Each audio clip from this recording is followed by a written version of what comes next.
Pessoal, essa batata doce foi assada na brasa de umas madeiras que tinha aqui em casa. E ficou por volta de... Quanto tempo ficou?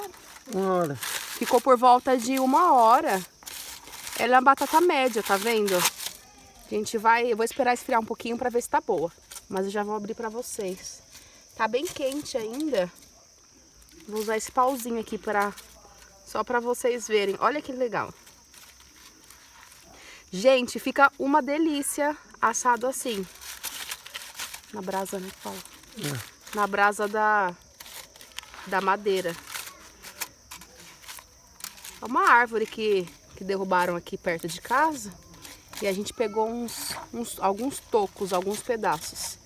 A gente aproveitou, fez uma fogueira. E como eu gosto de batata doce, eu aproveitei para assar. Olha, já tá cozida. Muito bom. Tchau, tchau, galera.